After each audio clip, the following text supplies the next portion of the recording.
Olá, pessoal, tudo bem? Aqui é a Yara Miranda. Hoje, aqui no nosso canal, a gente vai conversar com uma pessoa muito importante para mim também. Vocês sabem que eu só trago gente importante para mim. E a Eva foi uma colega maravilhosa com quem eu pude estudar durante o mestrado, doutorado. E ela vai falar hoje para a gente de um assunto muito importante que eu acho que muitas pessoas não têm tanto conhecimento sobre. Então, antes da gente começar, eu vou apresentá-la. Também vou pedir para ela falar um pouquinho da história dela para a gente, né, Eva? Bom, Sim. gente, quem está aqui com a gente hoje é a professora Eva. Ela é doutora e mestra em Linguística Aplicada na linha de pesquisa Linguagem e Tecnologia pela Faculdade de Letras da Universidade Federal de Minas Gerais. Estou lendo mesmo, é colinha, porque o currículo dela é gigantesco, então não tinha como decorar. Ela é também especializada em tradução, interpretação e docência de Libras pela Faculdade Uninter e UTP, e realizou sua graduação em Letras, licenciatura em Português e bacharelado em Estudos Linguísticos do Português pela FALE-UFMG. Além disso, ela é graduada em Pedagogia pelo Centro Universitário Educacional Uninter. Desde 2010, ela estuda e trabalha na área de Libras, Língua Brasileira de Sinais, e ensino de português como segunda língua para surdos. E atualmente atua como professora adjunta do curso de Letras Libras na Faculdade de Letras, UFMG. Ela também é membro de pesquisa do Núcleo de Estudos em Libras, Surdez, Bilinguismo, NELIS, da Faculdade de Letras, UFMG. Eva, muito bem-vinda, e agora que eu já li o seu currículo, eu queria que você também se apresentasse aí. A gente é uma pessoa para além do currículo, né, Eva? Então, pudesse contar um pouquinho para a gente da sua trajetória, como que você fez esse caminho, como é que você chegou a estudar Libras, conta um pouquinho para a gente. Conto sim. Primeiro agradecer o convite, é um prazer estar aqui falando sobre algo que eu gosto tanto, que é a Libras, educação de surdos, ensino de português para surdos. Então, estou muito feliz de poder falar um pouquinho sobre isso para vocês. Como a Yara falou, eu sou a Eva, o meu sinal na comunidade surda é este. Depois eu conto um pouquinho sobre como que eu recebi esse sinal. Então, falar um pouquinho sobre mim. Eu sempre gostei muito de estudar, desde que eu me entendo por gente, eu já sabia que eu queria ser professora, gostava muito de ler, sempre, eu acho que eu era a que mais lia na biblioteca da escola, então toda semana eu pegava o máximo de livros que podia, levava para casa, lia tudo, depois eu volvia, pegava de novo. A minha mãe também sempre me incentivou, me levava na biblioteca pública da cidade, na época ainda tinha, carteirinha da biblioteca. Legal.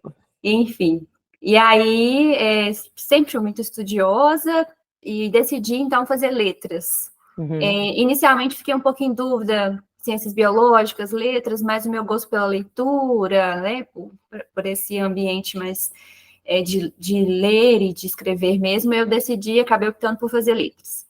E aí, quando eu entrei no curso de letras, escolhi português, e aí eu sempre me lembrava muito de um professor meu do sexto ano que trabalhava muito questões de leitura com a gente, também ele trabalhava mais gramática, análise sintática, essas coisas. Então eu sempre gostei muito dele. Falei, eu quero ser uma professora assim também, que ele era muito animado, colocava a gente para cima e tal. Aí escolhi o português, então. E aí, lendo as disciplinas que eram obrigatórias do curso, eu vi que no sexto período, se eu não me engano, na época era no sexto período, a disciplina de Libras era obrigatória para o curso. Aí eu pensei, gente, Libras, que interessante. Eu assim, não conhecia pessoas surdas, nunca tive contato. O meu contato com a Libras foi com uma colega de escola, me ensinou o alfabeto, a gente às vezes conversava um pouquinho, na sala com o alfabeto, mas eu não conhecia ninguém surdo, nem conhecia aprofundadamente a língua. Mas achei interessante a disciplina, e aí eu lembro que eu conversei com a minha colega Giovana e falei, vamos fazer matrícula nessa disciplina antes? A gente estava no terceiro período. Vamos adiantar essa disciplina, era uma disciplina online, a gente ficou interessada, e aí fiz matrícula, me apaixonei logo de cara. Se eu não me engano, a gente foi a primeira turma da disciplina online, que começou a ser obrigatório para os cursos online.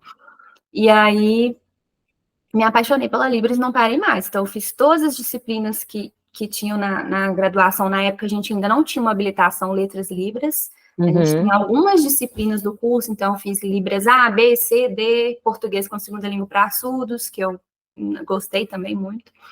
Aí eu tive a oportunidade de fazer um intercâmbio para Portugal, e lá eu aprendi a língua gestual portuguesa básica, assim, Olha. que eu acho que é importante falar que a língua de sinais ela é diferente no mundo todo, ela não é igual, né? Cada país tem a sua língua, assim como as línguas orais. E aí lá eu aprendi um pouquinho da língua gestual portuguesa, mesmo tendo a mesma língua oficial, que é o português, Uhum. a língua de sinais é totalmente diferente, inclusive o alfabeto manual. Então foi Gente. uma experiência muito boa também, eu gostei muito. Aí voltei, fiz curso de extensão, assim que eu terminei a graduação, fiz uma pós e fui me levando, mestrado, doutorado, e eu tive a oportunidade também de fazer o meu estágio obrigatório numa escola de surdos. E foi Só de surdos ou era uma escola que tinha... Como que funciona isso? era uma escola, na época essa escola ainda existia, hoje em dia, infelizmente, ela fechou, mas Uhum. era uma escola especial para surdos, era o Instituto Santo Inês. Então, Uhum. lá eu fiz o meu estágio, tive contato com vários alunos surdos, pude observar, né, a professora ensinando português para os alunos, usando a Libras. Então, eu achei aquilo muito interessante, assim, na época também. Falei, eu quero ensinar português para surdos. Aí foi aí que me veio essa ideia de trabalhar com português para surdos.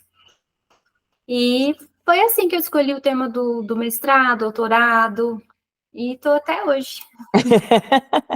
Firme e forte, né? Seguindo, que tem muito trabalho para fazer, né, Eva? Sim, com certeza. Bom, Eva, olha, uma coisa que eu já tinha te falado também, né, é que muitas pessoas não conhecem tanto sobre o universo da surdez e também sobre Libras, né? Às vezes, até mesmo quando eu fui gravar o podcast, né? O áudio grande lá, gigante para você, para te convidar, eu mesma fiquei em dúvida sobre como falar, sobre que termos usar. Então, assim, pensando nesse público que não é tanto dessa área, que não estuda sobre o ensino para surdos ou a aprendizagem de Libras, né? O que você considera importante que os ouvintes conheçam sobre o universo dos surdos? Tipo, para a gente pensar em uma sociedade mais inclusiva, né? Então, assim, o que é importante, ou eu sei que, como eu disse, né, é um universo, né? Mas o que você tem ali de mais importante que você acha, nossa, isso aqui todo mundo tem que saber? Sim. Eu acho assim que o ponto mais importante para os professores ou para as pessoas que vão conviver com os surdos é pensar que eles são pessoas visuais. Então, é o fato mais importante, porque os surdos, eles, né, participam da sociedade, aprendem as coisas do mundo por meio da visão, porque eles não usam o canal auditivo como nós ouvintes. Então, a gente precisa pensar nisso como, né, principal. Os surdos são visuais, então eles estão uma cultura visual, eles utilizam uma língua de sinais, que é uma língua espaço-visual, então ela é aprendida pelos olhos e ela é finalizada, né, com as mãos, com o corpo, as expressões faciais no espaço. Então, a gente pensar nessa língua de sinais também como parte da cultura do SUS, que a gente sabe que a língua faz parte da cultura de um povo, né? E pensar que os surdos, eles têm seus costumes diferentes, eles têm... Até foi interessante, esses dias, uma aluna surda da minha disciplina na faculdade, a gente estava conversando sobre cultura surda, sobre pedagogia visual, e aí ela me perguntou, assim, no final da aula, professora, as pessoas, às vezes, quando eu vou falar que existe uma cultura surda, eles falam que não, que cultura tem a ver com país, com roupa, com alimentação, com festa. Como que eu explico que tem a cultura surda? Uhum. Achei interessante, né, essa pergunta. Eu falei, olha, a cultura ela não está relacionada só a roupas, a festas, né? Ela está relacionada à cultura, à língua, né? A língua que essa pessoa utiliza, a forma de comunicação, a forma de ver o mundo, a forma de se expressar. Então, os surdos, eles têm as suas poesias, né? Sua literatura diferente, que é uma literatura visual. Temos também pintores surdos que têm uma forma diferente de se expressar. Então, dentro da cultura tem várias coisas que não está apenas relacionada com comidas típicas e roupas, e enfim. Aí ela, que legal, é mesmo, eu nunca tinha parado para pensar nesse ponto de vista. Então, é importante a gente pensar nisso. Os surdos são visuais, eles têm uma língua de sinais como meio de comunicação, apesar de que 95% dos surdos nascem em famílias ouvintes, então eles vão adquirir a primeira língua deles tardiamente, muito provavelmente o primeiro contato vai ser na escola, se for uma escola especial ou uma escola bilíngue, com os seus pares, né, com seus colegas e professores surdos, ou se for uma escola inclusiva, a partir do intérprete de Libras. Então, esse contato é feito tardiamente. Então, até o momento em que o surdo ele tem esse contato com a Libras, ele está ali incluído no meio da sociedade, mas realmente, né, nem sempre ele está. Vai depender muito de como a família aceita isso, né, porque muitas famílias também acabam não aceitando a Libras, e aí a criança vai ser oralizada, ela vai passar por todo aquele processo de fono, para poder treinar mesmo essa oralidade, a leitura labial. Então, acaba perdendo muita informação, desenvolvimento é mais lento, vamos dizer assim. Então, essa é a realidade do surdo. Pensar numa pessoa visual, que usa a língua de sinais, e que provavelmente teve esse contato tardiamente com a sua primeira língua. Então, nem sempre a Libras é a primeira língua dele, é isso? Às vezes ele vai ter... Até o momento que ele começa a aprender, né? Porque a partir do momento que o surdo tem contato com a Libras, ele se desenvolve, assim, é impressionante a gente ver, porque nós ouvintes, quando vamos aprender a Libras, a gente vai ali, né? Até hoje, eu comecei a aprender a Libras em 2010, e tem muita coisa que eu não sei, não sou ainda fluente, né, em Libras. Mas os surdos, quando eles têm contato com a Libras a primeira vez, mesmo sendo já adolescentes, adultos, eles se desenvolvem muito rápido, né? Porque é a língua deles, né? Então, é muito interessante ver isso. Até no curso de Letras Libras, a gente vê muitos alunos que adquiriram a Libras depois, e eles, né, a desenvoltura que eles têm para se comunicar, para se expressar também. Mas é isso. Nossa, muito interessante. Eu não tinha ideia disso mesmo. Assim, eu não, na verdade, por exemplo, eu estou aqui pensando enquanto você está falando nessa. Tá, a família demora, às vezes, a levar esse estudante, ou esse estudante não, né? Essa pessoa para ser estudante de Libras, aprender a língua dele, né? E nesse tempo, como ele se comunica com a família? Então, alguns, eles, dependendo do grau de surdez também, que a gente tem diferentes níveis, nível leve. Isso é importante também, né? Que não é tudo igual, né? Não são todos os casos iguais, né? Isso, nós temos surdos que com o aparelho auditivo já conseguem ouvir melhor, tem outros que utilizam o aparelho somente para sons, assim, por exemplo, uma buzina, uma bomba, para eles poderem se localizar mesmo no ambiente, que os sons eles vêm, mas nem sempre eles têm um significado, né? E aí, nós temos os surdos que não ouvem nada. Então, a gente tem relatos de surdos que começam em família, eles criam uma língua própria, né, gestual ali, então eles criam seus próprios sinais, são gestos caseiros, então só a família que entende, vamos dizer assim.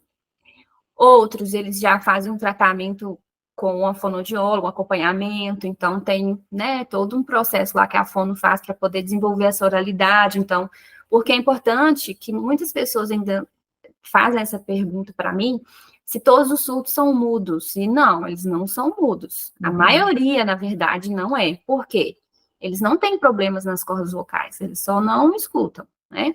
Então, com esse tratamento, esse desenvolvimento que é feito na fono, eles conseguem, sim, falar. Muitos surdos falam. E alguns, inclusive, que se não falar para a gente que é surdo, a gente não percebe, porque eles têm uma leitura labial muito boa, né? E eles falam muito bem por esse processo, né? Que começa na família, vai na fono, inclusive alguns surdos, porque nós temos várias identidades surdas, alguns surdos, eles optam por não aprender a Libras, eles são oralizados, então eles falam e eles leem os lábios, então eles optam por não aprender a Libras, ou não utilizar a Libras, porque nós temos diferentes identidades surdas também. Sim, sim. Isso é interessante, porque às vezes as pessoas pensam como é muito generalizado, né? É surdo, ponto, né? E não entende, por exemplo, isso que você falou, os diferentes tipos de surdez, os diferentes contextos familiares, né? Então, aquele que Sim, imediatamente reconheceu o contexto, ou o caso daquela pessoa e já considerou colocá-lo para aprender Libras, ou essa isso. família que optou pelo fonoaudiólogo. Então, realmente são muitas diferenças, né? E normalmente a gente vê como uma coisa só. É como quando a pessoa pensa assim, é brasileiro. E aí pensa como se Isso. todo brasileiro fosse igual, né? Isso, exatamente. Temos também os surdos que nascem em famílias de surdos, né? Que são Sim. 5%, mais ou menos, como as pesquisas mostram, e que se desenvolvem assim como a criança ouvinte que aprende português, porque ele está num ambiente de imersão ali, né?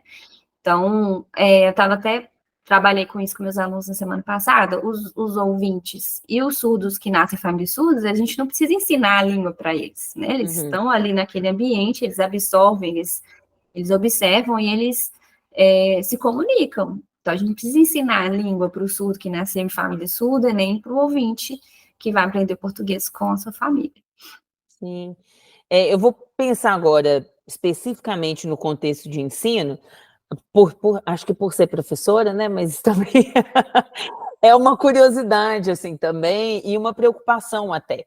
Eu já fui professora em escolas de ensino regular, né? E lidei com diversas diferenças, né? Então, por exemplo, alunos estrangeiros, que é principalmente o que eu trabalho, né? Então, estudantes migrantes, e em vários momentos a gente fica tentando pensar em formas de incluir mais esses alunos, né? Então, eu tive uma outra turma que eu tinha uma aluna com síndrome de Down, então eu conversava muito, eu não tive uma preparação acadêmica para isso, sabe? Eu nunca dei aula numa sala em que tivesse um surdo e um intérprete de Libras, né? Então, pensando nesses outros contextos, né, em que eu já trabalhei, eu me lembro assim, dessa angústia de pensar, tá, mas eu não quero só dar um material paralelo para ele, ou, assim, vou pensar especificamente no caso do surdo. Não, ele já tem um intérprete lá, então é só eu seguir minha aula aqui normal, né? Eu acho que não é esse o caminho, né? Então, pensando nessa sala de aula em que você tem ouvintes e surdos, o que o professor ou a professora podem fazer para, de alguma forma, incluir os seus alunos surdos em termos de materiais que eles vão trazer, materiais impressos ou materiais que eles vão mostrar, né?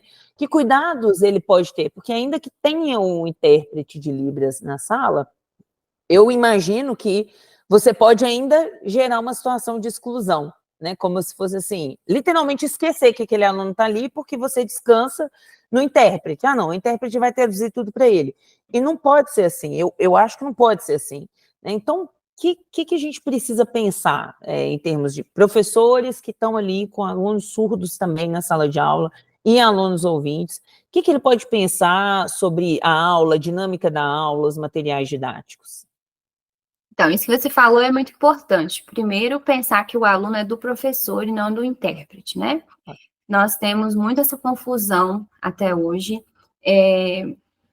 por N motivos. Então, às vezes, o professor ele não teve a formação adequada, às vezes ele está inseguro, ele não sabe o que fazer e acaba não buscando ajuda, ou a gente sabe que tem professores que realmente né, não se interessam, deixam o aluno por conta ali do intérprete. Então, primeiro pensar, o aluno que está na minha sala, ele é meu aluno, então eu estou responsável por ele. Qual que é o papel do intérprete de Libras? É apenas a mediação da comunicação. Então, o que o professor vai ensinar, ele vai passar para esse aluno. O que os colegas ali perguntaram para o professor, ele vai traduzir, né, interpretar para o aluno.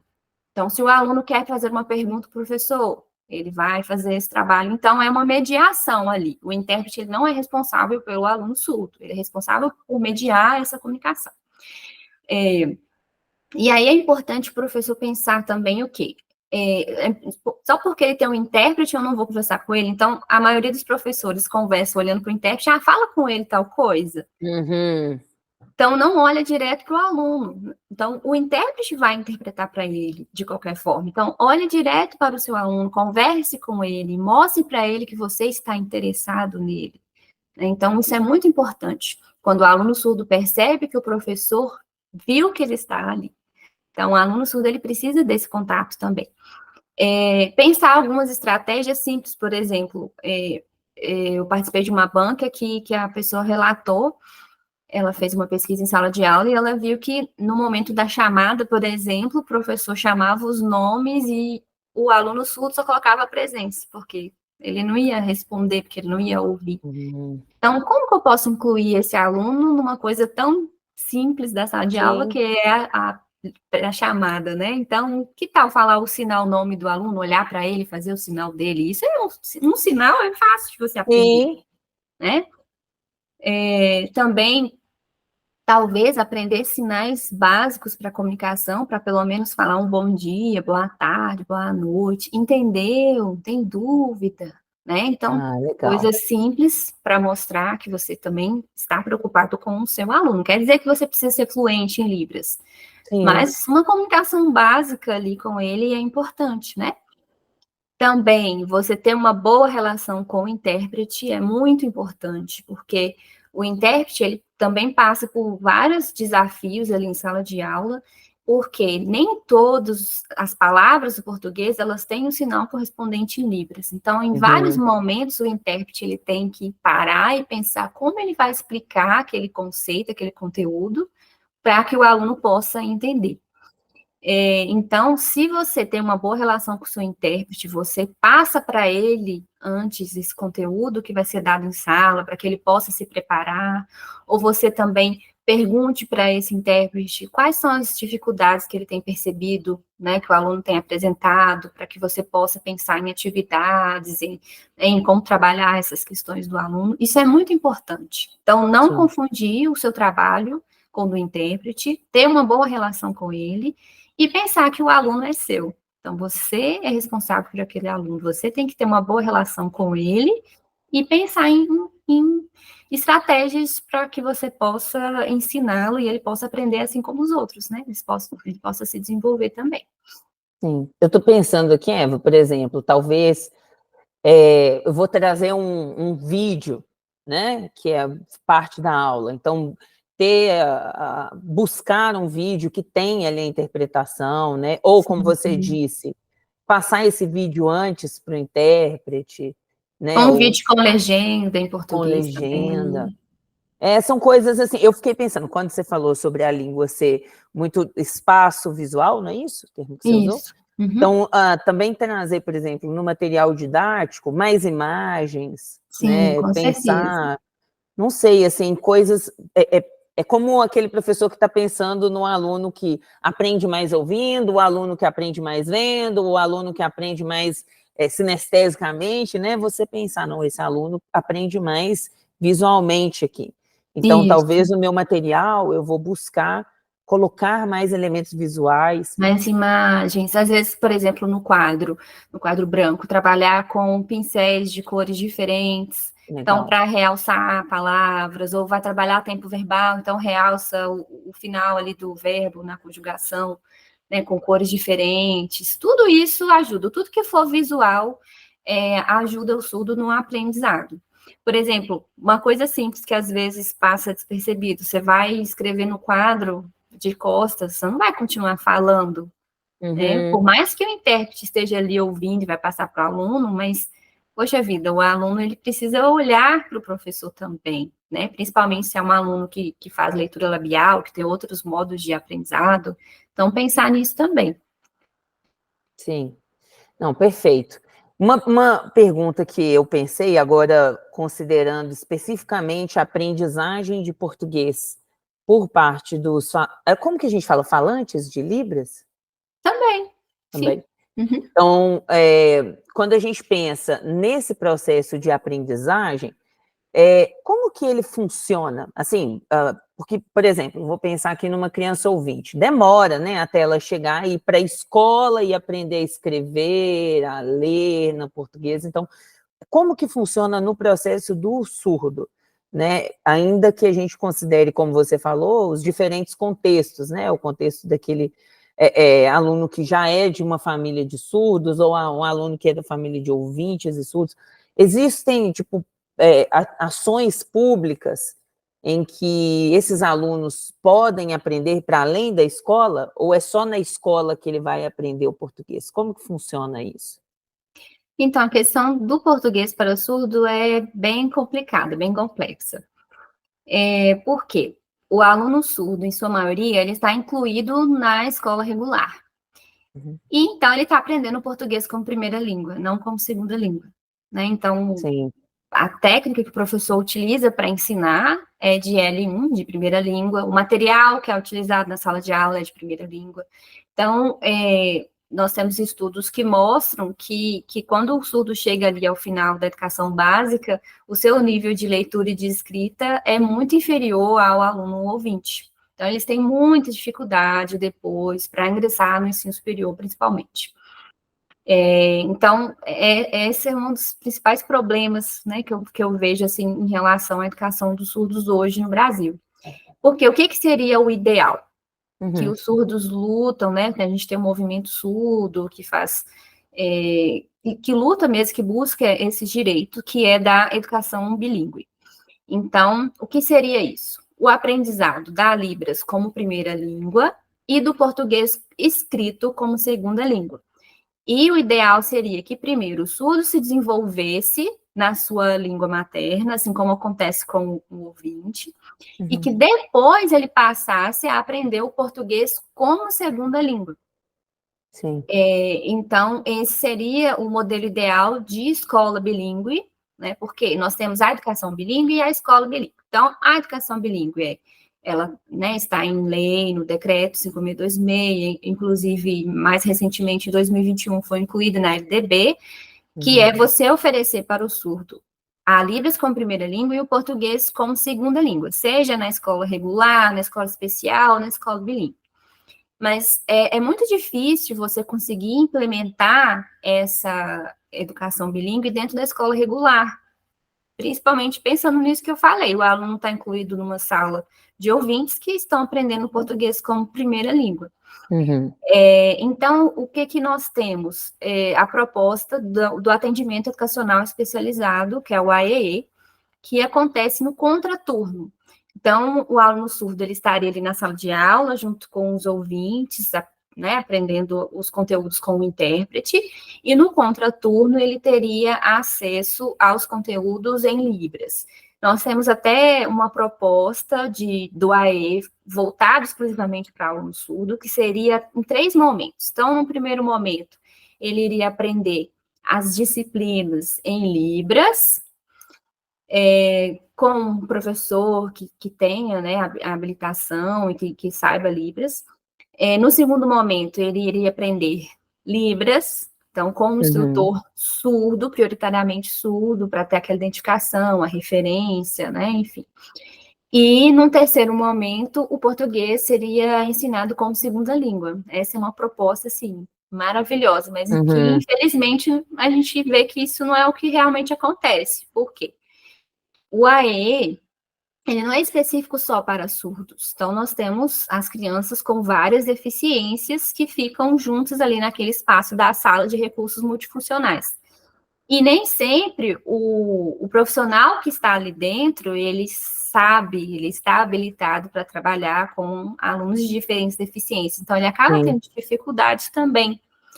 Então, o que a gente vê? Tem um instrutor surdo que trabalha os sinais ali com a criança surda, e tem as atividades que são feitas, esse trabalho que é feito. Eu tenho relatos, assim, de alunos que trabalham nos AEs, e eles me contam, por exemplo, que eles adaptam atividades, usam imagens para ensinar vocabulário, para ensinar escrita do português, leitura, mas não é assim como deveria ser, como está na proposta, né?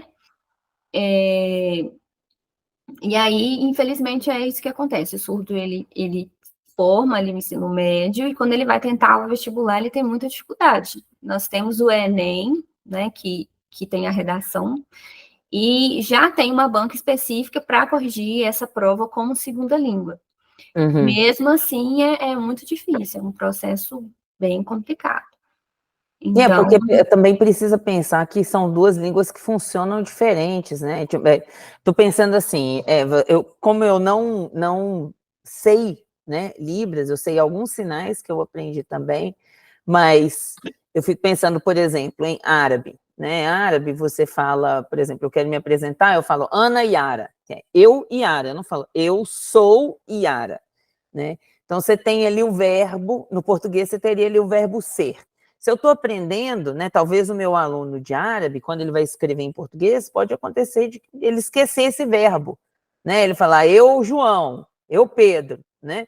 Então, assim, eu imagino que também em relação a Libras isso possa acontecer, né? Então, como você tem ali influência, né, da sua língua, quando você vai aprender a outra língua, imagino que isso também acontece, né, no caso de Libras. Se isso não é visto por um profissional que entende esse processo, né, aquilo vai ser rapidamente enxergado como um erro, né, e vai ser isso, cortado e pronto, né?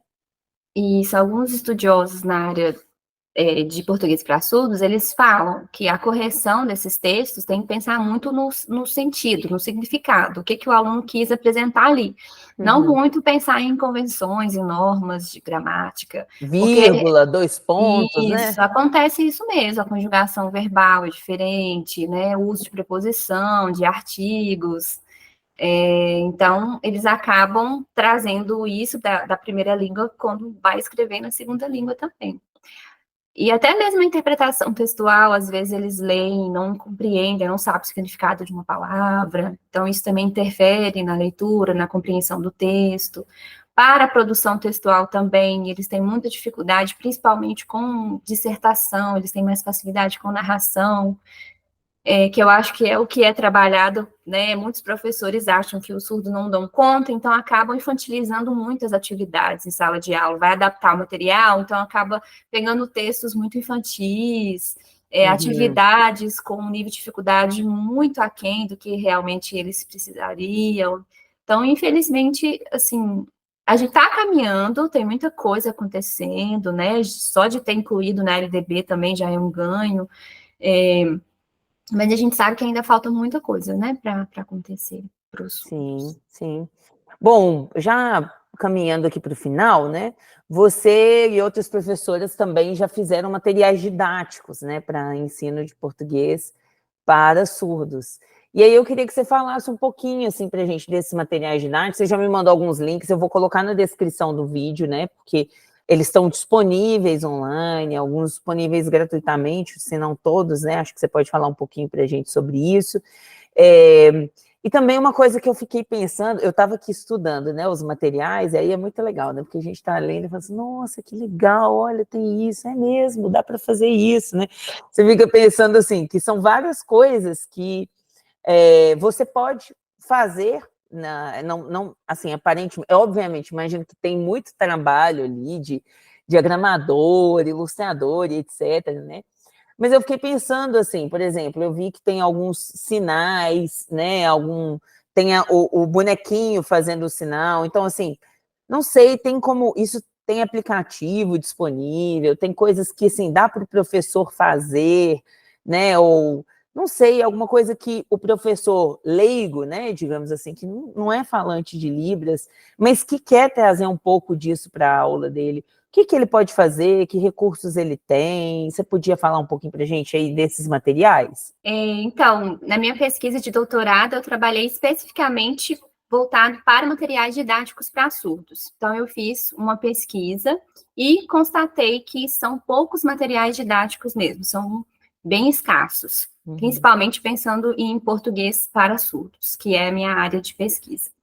Então, tem alguns manuais do MEC voltado para professores, que tem algumas instruções mesmo, orientações, ideias de atividades que os professores podem utilizar em sala de aula, adaptar de acordo com o público-alvo.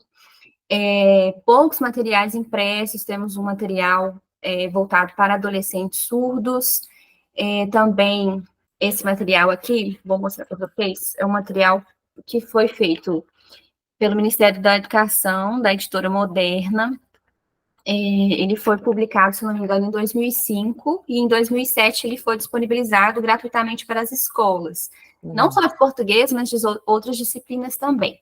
É um material próprio para ouvintes, né? Não foi feita nenhuma adaptação dentro do material impresso, mas ele acompanha um DVD. E vem com a tradução do material em Libras.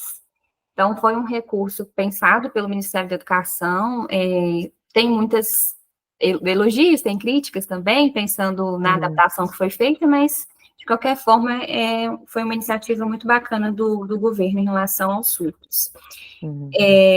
Mas são pouquíssimos materiais mesmo. Nós fizemos um material, eu participei da produção de um material para crianças surdas na UFMG, junto com a professora Gisele, na época eu era bolsista. Então, ela e a professora da Faculdade de Design, elas começaram a criar esse projeto e nós, bolsistas da graduação, tanto de letras quanto de design, nós ajudamos na produção das atividades, na aplicação desse material, né, do projeto piloto dentro das escolas, para verificar como que seria a aceitação das crianças, e aí depois o processo de diagramação, de escolha de textos autênticos, de imagens, é um processo, assim, muito, muito demorado. Eu lembro que eu participei enquanto bolsista da graduação, eu me formei, fiz a pós-graduação, entrei no mestrado, voltei como voluntária no projeto, e aí que ele foi publicado. Nossa. Então, assim, é um processo bem demorado, principalmente se a gente for pensar na questão de direitos autorais. Então, você tem que pedir, né, autorização para utilizar textos, imagens, e aí os alunos, os designers bolsistas desse material, eles criaram algumas imagens próprias para esse material, pensando, por exemplo, nós tínhamos 2 personagens no livro, um era ouvinte e um era surdo, então sempre pensando nessa identificação que a criança vai ter com o material. Então, uma das personagens, a Lili, ela era surda, e quando ela sinalizava alguma coisa no balãozinho dela de fala, o texto era diferente para mostrar que ela estava sinalizando e não falando, aí tinha o desenho, a configuração de mão da Libras na mãozinha, e esse material, ele é bem acessível, então, quando tem algum texto explicativo, é só clicar na própria imagem, já vai abrir um vídeo do YouTube com a interpretação em Libras, um surdo fez a gravação de todos os vídeos. Então, foi um processo, assim, bem demorado, mas valeu muito a pena. Esse material, ele está disponível gratuitamente, então, os professores que têm crianças surdas, que trabalham com crianças surdas, podem baixar o material, podem utilizar, inclusive utilizar os vídeos também, que eu acho muito bacana. E, recentemente, nós estamos criando um material didático para surdos universitários. Então, eu estou nesse projeto com a Gisele novamente, ela é a coordenadora e eu participo como colaboradora no projeto. E nós estamos criando materiais, porque o curso de Letras Libras, ele tem 3 disciplinas de português. Português 1, português 2, português acadêmico, com foco nos alunos surdos. E esse material é voltado para essas disciplinas. Então, nós estamos finalizando agora da disciplina Português 1, então já temos 2 unidades prontas e estamos encaminhando já a última unidade. E é o mesmo processo. Então, a gente cria as atividades, a gente aplica essa atividade em sala de aula, verifica como é a recepção dos alunos, se deu certo, o que precisa melhorar. E aí, essas atividades, elas passam para o design, e aí ele cria o layout da página, e aí tem revisões e novas revisões, e esse conteúdo também passa para o surdo, que faz o vídeo em Libras, junto com uma bolsista ouvinte, ela faz a revisão do vídeo e ajuda também na elaboração do roteiro para a gravação e para a edição final. Depois o vídeo ele vai para o YouTube e a gente agora está adotando o uso de QR Codes, então a gente coloca, porque esse material tanto pode ser online, né, PDF, e o aluno clica e ele tem acesso ao vídeo, ou também pode ser impresso, e aí com a câmera do celular ele consegue ter acesso a esse vídeo. Então, o que é mais importante quando a gente vai criar um material didático para surdos é pensar, primeiro, no nível de conhecimento de português que a gente está pensando, então é o nível básico, intermediário, avançado. Pensar também em gêneros textuais, então a gente trabalha pensando nos gêneros, não é uma produção de texto, como antigamente, então é voltado para os gêneros que esse aluno vai usar no seu dia a dia. Não faz sentido a gente trabalhar com coisas que o aluno não vai usar na vida dele.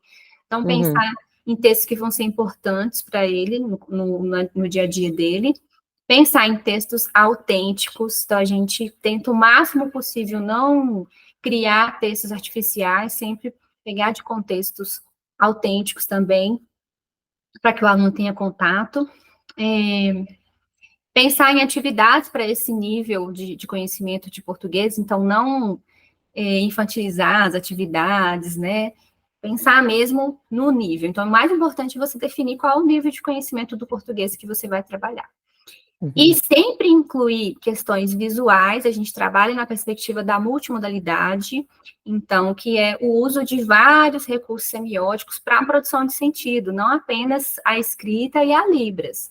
Então, a gente pensa nas cores que vão ser utilizadas, nessa rima visual, né, não ficar um carnaval de cores, a gente ter ali uma recorrência dessas cores também, pensar no significado delas dentro do material, o impacto delas, né? Isso, tamanho da letra, se está adequada para a leitura, se não está, pensar que aquele material vai ser impresso depois também, vai estar adequado ou não, na organização dos elementos na página para esse caminho de leitura, então, onde que o aluno vai começar a ler, para onde que eu quero que ele vá, o olhar, né, para que ele dê mais atenção ali, pensar também nas imagens, que não sejam meramente ilustrativas ou decorativas, que elas façam sentido ali onde elas estão colocadas também.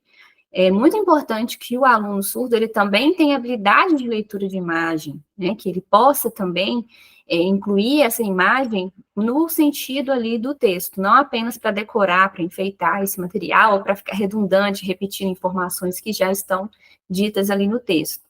E pensar em questões culturais, então, trabalhar com personalidades surdas, né, pessoas, escritores, atores, enfim, pessoas que são surdas também, para colocar dentro desse material. Pensar também na escrita de sinais, que muitas vezes, né, ainda é pouco utilizada, mas ela pode estar ali em alguns momentos também para o aluno poder se identificar com esse material. A gente utiliza também muitos ícones para diferenciar os tipos de atividades, para ajudar o aluno a identificar qual é o tipo. Uma atividade de escrita, uma atividade de leitura, de interpretação. Então, já tem o ícone para que ele possa, né, se identificar qual é o tipo de atividade. Também momentos de discussão em libras, não apenas pensar ali na escrita, na leitura, mas que o aluno tenha a oportunidade na aula de utilizar a língua dele para conversar sobre os conteúdos que estão sendo trabalhados no material também. Trabalhar esse conhecimento prévio do aluno em língua de sinais, para que ele possa, né, desenvolver ali e depois colocar no papel. Sim. Esse contexto que você está falando é o contexto com somente alunos surdos, é isso, né? Isso, pensando em materiais para os alunos surdos. Ok, eu poderia ficar aqui conversando com você eternamente. Sim, esse conteúdo, assim, a gente tem muita coisa, né, porque é muito amplo. Sim. E muita coisa que já foi estudada, mas muita coisa ainda que está por ser descoberto, né, então são infinitas possibilidades. Não, e eu fico pensando assim, olha, eu fiquei 14 anos na faculdade de letras, considerando graduação, mestrado e doutorado. E eu estou pensando aqui quão pouco eu estudei sobre Libras, né? Então, assim, eu tive algumas disciplinas obrigatórias, né? Mas, como eu te disse antes, né, por áudio, né, que eu sou do ensino de português como língua adicional, que inclui também o surdo, né? Só que, assim, às vezes a pessoa fala com a gente, não, mas você é doutora em letras. Eu falo, não, doutora em letras, assim, nunca fui, porque a gente custa ser doutora em uma área, em uma linha daquela área, né? Então, assim, é um universo, assim, e poder ouvir você que tem se especializado nisso, assim, não foi só para mim, não só as pessoas que estão vendo estão aprendendo, mas eu também aprendi muito e eu te agradeço por tirar aí um pouquinho do seu tempo corrido, não só pela vida acadêmica, mas também pela vida pessoal, né? Família, trabalhos, autocuidado. Então, muito obrigada. Eu queria que você finalizasse, talvez indicando aí se você tem uma página que as pessoas possam seguir ou algum trabalho que elas possam seguir para continuar aprendendo sobre o tema. Sim. Olha, para aprender sobre Libras, nós temos várias pessoas, assim, influentes, que estão nas redes sociais, nós temos no YouTube, eu gosto de indicar muito o professor Carlos Christian, ele tem um canal no YouTube, chama Sinais Diários de Libras, todo dia ele posta um sinal novo, é um ótimo professor, então eu indico bastante quem quer aprender um pouquinho de Libras, e pensando também aqui em Minas Gerais, né? Porque nós temos também variação linguística. Ele é um professor aqui de Belo Horizonte. Então, acho muito legal para quem quer aprender um pouquinho. Em relação ao português como segunda língua, nós temos a página da professora Gisele, que é o site dela, que é Português como Segunda Língua para Surdos, onde ela assim tem o site? Português como segunda, assim? o site da Letras, né? letras.ufmg.br/português L2 surdos. Aí lá vocês têm acesso às pesquisas na área, o material didático para crianças surdas para fazer download. Em breve, esse material que nós estamos finalizando também vai ser postado lá. Então, lá tem bastante coisa. Eu estou com um projeto em andamento agora também de iniciação científica com alunos lá na Faculdade de Letras. E em breve nós teremos a nossa página que vai se chamar, um projeto se chama Multimodal Libras, que junta a multimodalidade a Libras para ensinar português como segunda língua para surdos. Então, nossa ideia é criar um glossário de sinais relacionados à multimodalidade, disponibilizar materiais também, pesquisas, enfim, são várias ideias que a gente está tendo, mas ainda não está pronto o site. Assim que tiver, eu te falo, você também pode divulgar. Tá. Isso, me manda, porque aí o que eu faço? Eu coloco todos esses que você mandar, você pode me mandar links depois, que aí eu adiciono na descrição do vídeo. Isso, ótimo.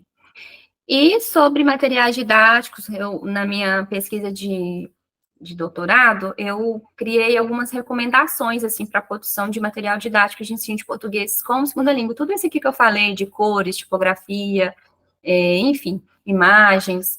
E aí também o pessoal pode procurar lá no finalzinho, nas considerações finais, tem essas recomendações também para a criação de material didático. Pode ajudar de alguma forma também. Perfeito. Muito, muito obrigada, Eva, que você tenha muito sucesso em todas esses projetos, que sejam assim, que eles se multipliquem, que venham muitas outras mãos de trabalho para te ajudar, né? Para sinalizar muito aqui no Brasil e no mundo inteiro, né? Também para as pessoas conhecerem a Libras, né? Conhecerem, aprenderem, quem sabe também, né? Assim como você falou, que acontece nas línguas orais, também outras pessoas conhecerem a nossa língua brasileira de sinais, e ainda que a gente possa também aprender mais, porque eu fico pensando, né? Como eu te disse, eu que estudei tanto tempo, né, na Faculdade de Letras, não tive tanto acesso à informação, obviamente, por causa do caminho, da trajetória que eu fiz, né?